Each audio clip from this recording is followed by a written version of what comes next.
나아갈 때에 높으신 하나님께 예배 드릴 때에 무엇을 가지고 가야 합니까? 번제물로 바칠 1년 된 송아지를 가지고 가면 됩니까? 수천 마리의 양이나 수만의 강줄기를 채울 올리브 기름을 드리면 주님께서 기뻐하시겠습니까? 내 허물을 벗겨주시기를 빌면서 내 맏아들이라도 주님께 바쳐야 합니까? 내가 지은 죄를 용서해 주시기를 빌면서 이 몸의 열매를 주님께 바쳐야 합니까? 너 사람아, 무엇이 착한 일인지를 주님께서 이미 말씀하셨다. 주님께서 너에게 요구하시는 것이 무엇인지도 이미 말씀하셨다. 오로지 공의를 실천하며 인자를 사랑하며 겸손히 내 하나님과 함께 행하는 것이 아니냐. 아멘. 마태복음 5장 1절에서 12절 말씀 제가 읽도록 하겠습니다. 예수께서 무리를 보시고 산에 올라가 앉으시니 제자들이 그에게 나왔다. 예수께서 입을 열어서 그들을 가르치셨다. 마음이 가난한 사람은 복이 있다. 하늘나라가 그들의 것이다. 슬퍼하는 사람은 복이 있다. 하나님이 그들을 위로하실 것이다. 온유한 사람은 복이 있다. 그들이 땅을 차지할 것이다. 의에 줄이고 목마른 사람은 복이 있다. 그들이 배부를 것이다. 자비한 사람은 복이 있다. 하나님이 그들을 자비롭게 대하실 것이다. 마음이 깨끗한 사람은 복이 있다. 그들이 하나님을 볼 것이다. 평화를 이루는 사람은 복이 있다. 하나님이 그들을 자기의 자녀라고 부르실 것이다. 의를 위하여 박해를 받는 사람은 복이 있다. 하늘나라가 그들의 것이다. 너희가 나 때문에 모욕을 당하고 박해를 받고 터무니없는 말로 온갖 비난을 받으면 복이 있다. 너희는 기뻐하고 즐거워하여라. 하늘에서 받을 너희의 상이 크기 때문이다. 너희보다 먼저 온 예언자들도 이와 같이 박해를 받았다. 아멘. 오늘 마태복음 5장 이하의 본문은 그러니까 산상수훈이라고 매우 유명한 본문입니다.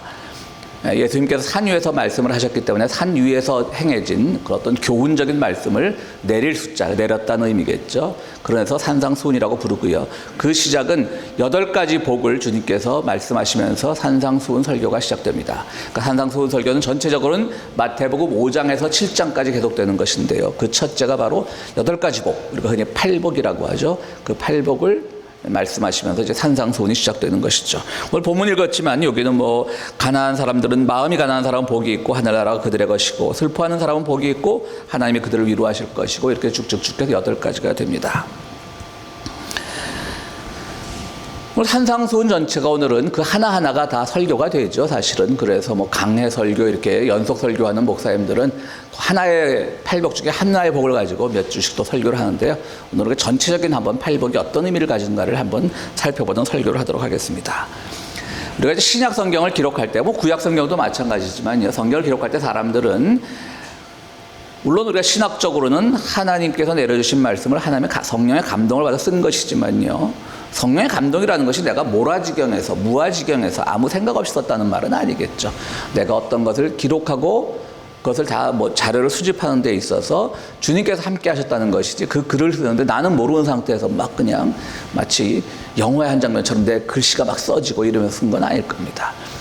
왜 이런 말씀을 드리냐면 성경은 66권인데 모두 같은 저자도 덜어는 있습니다만은 각각의 저자들이 쓴 책이죠. 66권은 누가복음하고 사도행전만 누가라고 하는 사람이 같이 썼고요. 그다음 고린도 전후서는 또 사도 바울이 13권의 책을 썼고요. 거의 다 이제 겹쳐지는 사람보다는 각 개별 사람이 많습니다. 그런데 이들은 다 자기 나름대로 신학적 입장이 있습니다. 그래서 신학적 입장에 따라서 그들이 보고 듣고 또 실천하기를 원하는 것을 기록하는 것입니다. 그 중에서 신약의 마태복음은요, 가장 구약의 정신을 살리려고 한 복음서입니다. 그래서 모세가 강조되기 때문에 일부 신학자들은 마태복음을 쓴 것을 모세 모티브라고 이렇게 표현하기도 합니다. 그러니까 신약은 예수님의 새로운 약속인데 그래도 뭔가 불안하잖아요. 뭐가 불안하겠어요? 유대인들에게 다가가서 가르쳐줘야 되는데 완전 구약을 부정하는 것 같으면 유대인들이 받아들이지 않지 않겠어요? 그러니까 마태는 그나마 구약을 많이 인용하고 구약의 어떤 신학적 입장, 정신을 가능하면 살리려고 노력했던 사람이 바로 마태복음의 저자입니다. 그러면 산상수훈도요, 구약의 정신과 많이 맞닿아 있는데 뭐냐면 바로 모세가 산에서 받은 십계명과 매우 비슷한 구조를 가지고 있습니다. 그것은 어떤 교훈, 계명 이런 점에서 비슷하다는 것이지 그런데 내용을 보면 사실은 많이 다릅니다. 일단 뭐가 다릅니까? 모세는 하늘로부터 말씀을 받았어요. 그죠?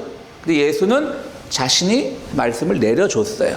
그러니까 우리 삼위일체 교리에 따르면 사실 하나님의 독생자 아들이지만 동시에 또 하나님과 같은 본체이시기 때문에 그분은 말씀을 받는 분이 아니라 말씀을 내려주시는 분인 거예요. 그리고 또 하나는 십계명 여러분들 생각나세요? 십계명의 8개 계명은 다 부정문으로 되어 있습니다. 긍정 구문은 뭐냐면 내 부모를 공경하라, 안식일을 거룩하게 지켜라. 요 2개만 긍정문이고 나머지 8개는 뭐 하지 마라, 뭐 하지 마라, 살인하지 마라, 도둑질하지 마라, 거짓 증언하지 마라, 뭐 하나님의 이름 망령되게 일컫지 말라, 쭉 부정형이잖아요. 그런데 오늘 8복, 8가지 복은 다 긍정문이에요. 하나도 없는 게 없는 겁니다. 그러니까 구약은 그만큼 엄격한 시대였던 것이죠. 인류 역사상 많은 혁명들이 있었지만요. 제 개인적으로 가장 좋아하는 혁명은 1968년 프랑스에서 있었던 68혁명. 그러니까 68년이기 때문에 68혁명이라고 하죠. 68혁명을 저는 개인적으로 가장 좋아하는데요. 왜 68혁명을 좋아하냐면 다른 혁명들은 뭐 권력을 찬탈하고 그래서 권력을 찬탈했던 사람들이 처음에는 뭐 굉장히 정의로운 정책을 피다가 그들도 똑같아져 가지고 뭐 그런 식으로 해서 또 독재자가 되기도 하고 혁명의 역사라는 게 늘 비슷하지 않습니까? 근데 68혁명은요. 어떤 군인이 주체가 된 것도 아니고 그냥 시민들이 주체가 됐고요.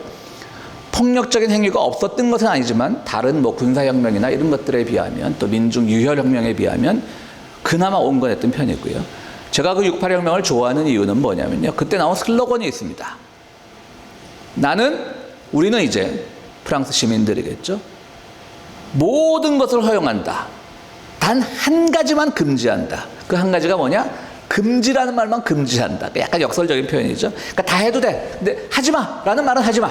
그것만 금지할까요, 우리가? 그건 못하게. 그러니까 모든 것을 다 허용한다는 말이죠. 물론 그것에 부작용도 있었을 겁니다. 어떤 그 히피 문화 같은 데도 영향을 미쳤고요, 68혁명에. 그런데 사람들의 사고가 그만큼 자유로워진 거예요. 사람들이 많은 것을 하게 됐어요. 그러니까 막 예전에는 우리가 뭐 철학하면 뭐 칸트나 헤겔 독일 철학이 앞장서고 있었는데요. 68혁명 이후에 갑자기 프랑스 철학자들이 쫙쫙쫙 나오고 지금 현대 철학은 거의 프랑스 철학입니다. 그리고 아주 예술도 발전을 하고요. 타전교에 대해서도 이웃종교에 대해서도 가장 뭐 무슬림을 지금은 영국이지만 초기에는 프랑스가 또 무슬림들도 가장 많이 받아들이고 그런 것들이 많은 의식의 개방을 가져왔고요. 뭐 영화 예술 같은 것도 그때부터 발전하기 시작했고요. 그래서 저는 이제 프랑스 68혁명을 좋아하는데요.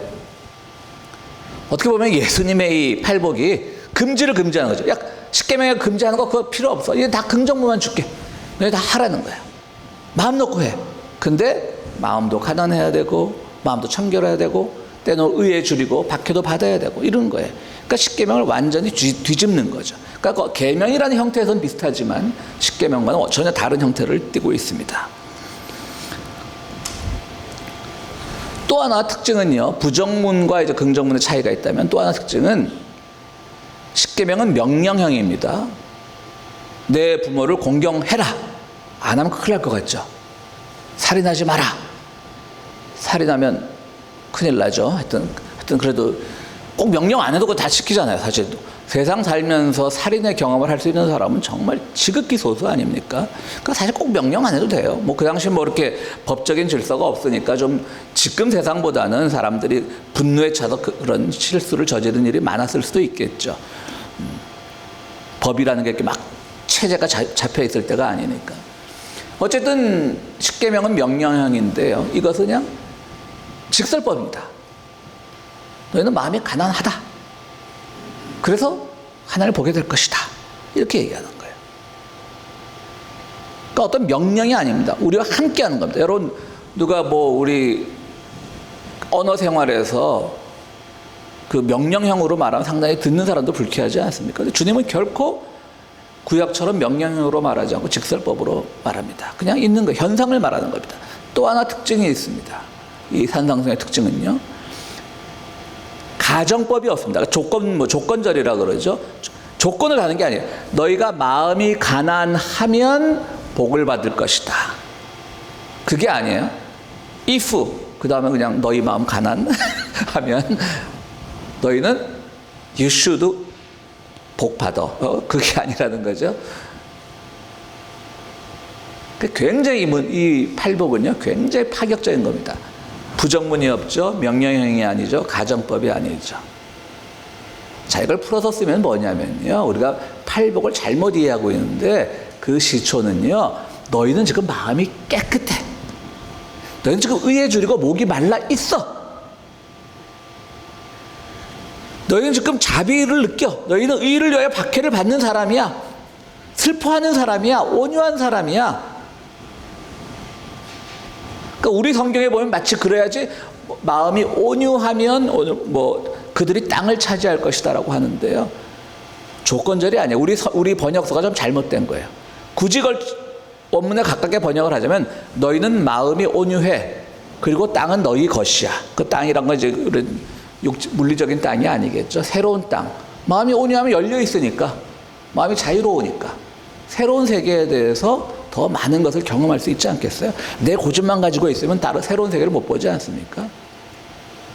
그러니까 팔복은요, 첫 번째하고 마지막 절은 하늘나라 천국을 보게 될 것이다 라고 할 때만 미래형이고 약간 조건절인 게 있고, 나머지 다 현재형이에요. 현재형 문장도 직설법이고. 그러니까 천국은 아직 오지 않았기 때문에 그때는 미래형을 썼지만요, 원문에서 다 현재형의 직설법의 가정법이 아니고 명령형이 아니고 그런 겁니다. 자, 이 말은 뭘 의미하냐면요, 여러분들 모두가 이 자리에서 지금 한 사람 한 사람이 다 마음이 가난한 사람이고요, 의에 줄이고 목마른 사람이고요, 온유한 사람이고요. 그렇기 때문에 당신들은 모두가 그것을 다 가지고 있다라는 것을 말하는 겁니다. 절대 가정법이 아닙니다. 미래형이 아닙니다. 이렇게 살아야만 돼. 그 의무가 되잖아요. 의무가 되면 말은 직설법으로 해도 명령형이나 마찬가지죠. 의에 줄이고 목마르게 살아야 돼. 그러면 내가 뭐 좋은 거 줄게. 말은 직설법이지만 명령형에 가깝지 않습니까? 우리 성경 번역이 좀 잘못된 겁니다. 그냥 우리 지금 다 의에 줄이고 목마른 사람들인 거예요. 그런 점에서 우리 모두는 평화를 지켜야 되고 다 지켜야 하는 건데요. 지금 우리는 근데 그렇습니까? 사실 우리 마음이 항상 청결합니까? 의에 줄이고 목마릅니까? 그렇지 않죠. 사실은 우리가 여전히 우리는 아직 욕망에 가득 차 있습니다. 사실 8복이라고 8가지 복을 그런데요, 직설법이고 현정으로 줬기 때문에 하나님께서 이미 복을 주신 거예요. 복 달라고 기도하지 마셔요. 복을 받은 거예요, 이미. 그런데 우리는 그걸 몰라. 그래갖고 자꾸 이렇게 새로운 복을 추구하는 거예요. 이미 좋은 복을 다 갖고 있는데, 그래서 그 결과물도 다 갖고 있는데, 땅을 차지할 것이고 위로를 받을 것이고 자비애를 받을 것이고 천국을 볼 것이고, 그런데 그 좋은 복을 놔두고 자꾸 다른 복을 달라고 하는 거예요. 그게 오늘날의 우리 교회의 문제점인 거예요.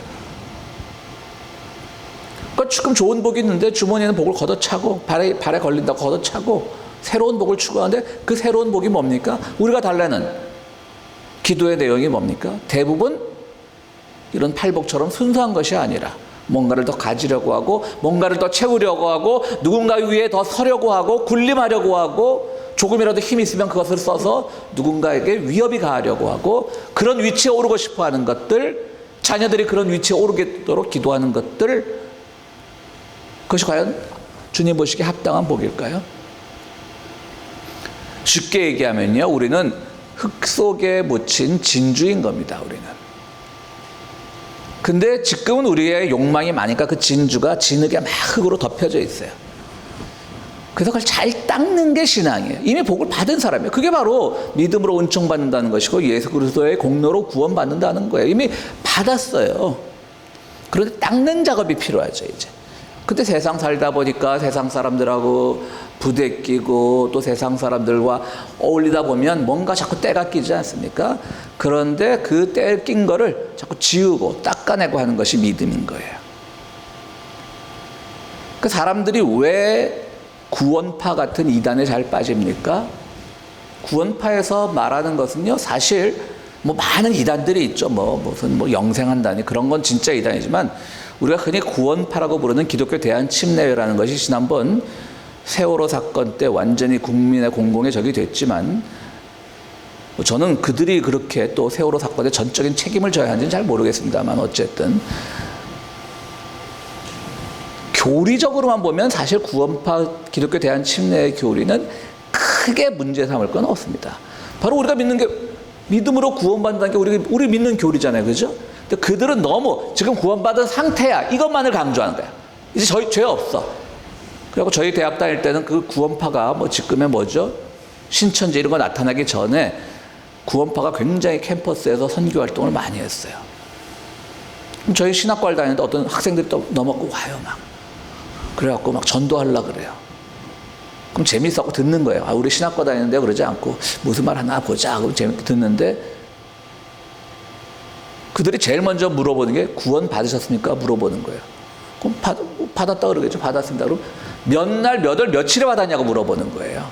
그 구원받는 사건이 얼마나 중요한데 그걸 모르면 그건 가짜 구원이라는 거지. 그리고 그걸 받아서 기억을 하면 그 다음부터 당신들의 삶은 뭘 해도 괜찮다는 거예요. 거기서 교리의 차이가 나는 거죠.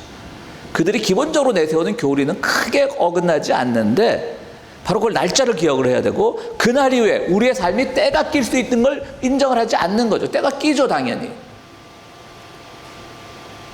그러니까 우리는 고유하게 닦아내면 되는 건데 그들은 때도 끼지 않는다는 거죠. 그러니까 지금 그 상태가 몇 날, 몇 월, 며칠 이후에 구원을 받았으면 그 상태가 온전한 상태라는 것이 바로 우리가 말하는 구원파의 특징이에요. 말씀드렸듯이 뭐 시작은 똑같잖아요, 그죠? 근데 그 때의 차이가 있는 거죠. 그들은 때도 끼지 않는 거죠. 근데 그렇게 때가 끼지 않으면 어떻게 됩니까? 그러니까 사람들은 자꾸 내가 교회를 다니는데도 맨날 교회 가면 목사들이 죄인이라 그러고 맨날 뭐 축복받으라고 하다 피곤한 사람들이 있을 거 아니야. 그런 사람들이 사실 어떻게 보면 순수한 사람들이 잘 넘어가요. 근데 구원파들은 혹하거든요. 그러니까 넘어가는 거죠. 그러니까 교단이 커지니까 그 다음 어떻게 해요? 가장 때가 끼는 집단이 되는 거죠. 교인들의 헌금을 갈취해서 자기들의 주머니를 채우고 일반 사회 사업체를 열고 그야말로 해운사를 운영하고 선박회사를 운영하고 온갖 사업에 뛰어들고 때를 인정하지 않으니까 더 큰 때가 끼는 거죠. 바로 그런 겁니다. 우리는 오늘 다 이미 우리는 진주 같은 존재입니다. 근데 지금 흙 속에 묻혀 있는 겁니다. 여러분 흙 속에서 어떤 돌을 찾았어요. 그 돌을 진주를 만들기 위해서 자꾸 애쓴다고 진주가 됩니까? 본래 진주만이 진주가 되는 겁니다. 돌을 맨날 집에 가서 씻고 뭐 세제로 씻고 윤나게 닦고 그래도 진주 안 되잖아요. 근데 구약의 정신은 좀 그런 게 있었던 거예요. 자꾸 오늘 그 미가서 말씀은 바로 그런 거죠. 그들도 이제 지치기 시작했던 거예요. 구약 말기에 가면 미가서가 뭐라고 하죠? 내가 어떻게 하면 잘하는 겁니까? 양을 뭐 1000마리 잡으면 되겠습니까? 그 솔로몬이 뭐 1000번제를 드렸다는 그걸 약간 빗대는 거죠. 소 한 마리 갖다 바치면 될까요? 완전히 그 미가라고 한 예언자가 하나님한테 엄청나게 덤비는 거죠. 완전히 비아냥거리는 거잖아요. 내 아들이라도 바칠까요? 완전히 아브라함을 폄하하는 겁니다. 아브라함은 구약에서 정말 민족의 조상이고 그냥 믿음의 조상인데 미가가 지금 하나님한테 따지는 거예요. 아마 한쪽 손에 주머니 넣고 짝발 짚고 따졌을 거예요. 양 한 1000마리 바칠까요? 바쳐드릴까? 뭐 무슨 영화의 한 장면처럼 내 맏아들 바쳐드릴까? 뭐 이런 거예요. 그러니까 주님이 헛소리하지 마라. 너는 공의를 지켜라. 너는 인자를 해내라. 너는 사람들과 평화를 나누라. 이거다. 그러니까 굉장히 파격적인 말씀입니다. 예언자라고 하는 사람이 자기들의 예언자의 선적격인 약간 아브라함을 비아냥대질 않나? 맏아들이라도 바쳐드릴까? 이삭 바친 얘기죠. 맏아들이라도 바쳐드릴까? 이러질 않나? 그런데 하나님은 다 필요 없어. 이미 구약 이전의 역사에 보면 그런 게 많잖아요. 맏아들을 바칠 뻔했던 일도 있고 양 솔로몬이 1000번째 드린 적도 있는데 하나님 스스로가 이제는 인간들은 이렇게 해서 안 되겠다는 걸 아시고 필요 없어. 그냥 공의를 행해. 이렇게 말씀하신 거예요. 오늘 말씀은 그래서 그 미가서의 맥락에 같이 맥락에 있는 거예요. 너희가 이미 진주야. 뭐 더 바칠 필요도 없어. 아들 바칠 필요도 없어. 너희들 것도 바칠 필요 없어. 너희들이 진주인데 돌을 만들어서 막 닦으면 진주가 되는 게 아니라 본래 진주이기 때문에 그 때만 벗겨내면 된다는 거죠. 그게 오늘 팔복의 정신입니다. 오늘 우리는 정말 그런 점에서는 올 한 해 살아가시면서 정말 내가 진주고 내가 보배고 내가 귀한 존재고 이미 우리는 구원을 받았고 다만 때가 끼어서 세상 욕망 때문에 우리가 흔들리는 것일 뿐이고 그래서 그것을 닦아내는 훈련을 하는 한 해가 되어야 될 줄로 압니다. 여러분들 우리가 뭐 요즘은 좀 뜸하지만 뭐 뜸한지 제가 뭐 관심이 없는지 모르겠지만 예전에 뭐 동물의 왕국 이런 것들이 많지 않습니까? 보면 사자들이 탁 있다가 얼룩말이 지나가 막 잡아먹고 근데 얼룩말들은 또 힘을 합쳐서 혁명을 일으키면 될 것 같은데 또 맨날 사자한테 잡혀먹고 그러죠. 근데 가끔 요즘은 이제 그런 것들도 있더라고요. 가끔 얼룩말들이 힘을 합쳐갖고 막 사자를 쫓아내고 그런 것들도 가끔 보이긴 하는데요. 미국의 유명한 경제학자 데이비드 프리드만이라고 하는 사람이요, 이 밀림의 법칙을 가지고 경제학을 풀어냈는데요. 우리가 보면 진짜 한 마리 사자한테 수천 마리의 얼룩말들이 도망다니고 이런 것들이 보면 참 불의하고 세상의 어떤 권력자들의 모습을 보는 것 같지만 실제로는 그렇지 않고 그 밀림의 주인은 얼룩말들이라고 하는 거죠. 왜냐하면 그들은 희생은 당하지만 늘 그들은 그 번식을 통해서 그 밀림에서, 여러분 보세요, 얼룩말들이 자유롭게 풀을 뜯어먹고 있어요. 그런데 사자들은 어떻습니까? 그 밀림의 왕자라고 하지만 밀림에서 왕자가 아니고 포획자일 뿐이죠. 맨날 그느적 그늘에 앉아있다 배고프면 한 마리 잡아먹고 왕자가 아닌 거죠. 그들은 쫓겨나 있는 거예요. 구석으로 사실 보면 사자는 그렇지 않나요? 밀림은 그냥 그 넓은 땅은 얼룩말들이 차지하고 있는 거예요. 그렇기 때문에 이제 프리드만이라고 하는 사람은 그것이 바로 이 대중들의 경제다, 재벌에 이제 예속되고 이런 것이 아니라 재벌들이 예속하고 포획하는 건 일시적일 뿐이지 결국 우리 민족들이 힘을 합쳐서 이런 경제의 주체가 된다는 것을 이제 말하려고 한 취지에서 이 밀림의 법칙을 이용했는데요. 그렇습니다. 인간사가 그렇습니다. 우리 은혜라는 게 뭡니까? 당장 우리 힘들고 어렵지만 때로는 권력자들에게, 포획자들에게 아픔을 당할 때도 있지만 부자들만을 위한 경제정책으로 힘들 때도 있지만 그래 여전히 이 땅의 주인은 우리인 거예요. 우리는 온유하니까. 우리가 바로 주인인 거예요. 그게 바로 은혜인 거예요. 권력자들, 포획자들, 그런 명령하는 사람들, 그런 사람들이 주인이 아니라는 거죠. 그러므로 우리는 은혜 받은 그 내용들, 우리가 이미 온유한 사람이고 우리가 이미 의에 주리고 목마른 사람이고 하는 그런 내용을 가지고 확신하면서 우리가 올 한 해를 살아가야 될 줄로 압니다. 그것은 우리가 어떤 특별한 종교적인 행위를 통해서 이루어지는 것이 아니라 내 삶에서 조금 손해보는 것 같더라도 내가 진주이기 때문에, 당신들은 진주 없지 나는 진주 있어, 그렇기 때문에 내가 더 상대방을 향해서 여유로울 수 있고 상대방을 향해서 베풀 수 있는 그런 마음들을 우리가 가져야 된다는 것이죠. 다윗과 골리앗에서 그 다윗이 그런 얘기를 하지 않습니까? 맨 처음엔 형들이 다윗을 좀 무시하죠. 그 다윗이 뭐라고 말하냐면 내가 양떼를 치면서 늘 하나님을 못 섬기랴, 그런 말을 해요. 그러니까 내가 지금 형들이 무시하고 넌 전쟁에도 나오지 마 그랬지만 결국 골리앗을 꺾은 건 다윗이잖아요. 그런데 넌 전쟁에도 나오지 마, 네가 뭘 알아, 넌 도시락이나 배달해. 그때 이제 뭐 군수품이 없을 때니까 도시락도 배달하는 거죠, 전쟁 때. 그 다윗이 좀 생각해 보니까 좀 화도 나지만 자기를 돌이켜 본 거예요. 내가 양떼를 친다 한들 하나님을 안 섬기는 것은 아니지 않느냐? 왜? 내가 이미 귀한 하나님의 자녀이기 때문에. 그렇습니다, 여러분들. 우리가 일상에서 올 한 해 내가 무슨 일을 하든 간에 하나님을 섬기는 일인 거예요. 교회 안에서 어떤 특정한 형식을 통해서 그것으로만 하나님을 섬기는 것이 아니라 번제를 바치고 마다들을 바치고 그런 것을 통해서 우리의 믿음이 증명되는 게 아니라 우리는 이미 다 믿음으로 인정받은 존재고 이미 팔복을 받은 존재이기 때문에 그것을 가지고 우리가 그것을 되새김질하면서 닦아나가고 그것을 통해서 우리가 내 일상에서 모든 것이 종교적 행위라는 생각을 가지고 살아가면 그것이 곧 우리가 복된 진주가 되는 겁니다. 우리 사랑하는 성도 여러분, 우리 올 한 해는 정말로요, 우리 죄인이란 말보다는 난 진주야. 또 내가 뭘 해야만 돼 라고 하는 그런 그런 당위보다는 나는 자연스럽게 지금 나대로가 좋아, 이 모습 그대로가 좋아, 그대로 살아가는 그런 믿음을 통해서 늘 일상에서 하나님을 발견하는 귀한 여러분들의 삶이 되시기를 간절히 바랍니다.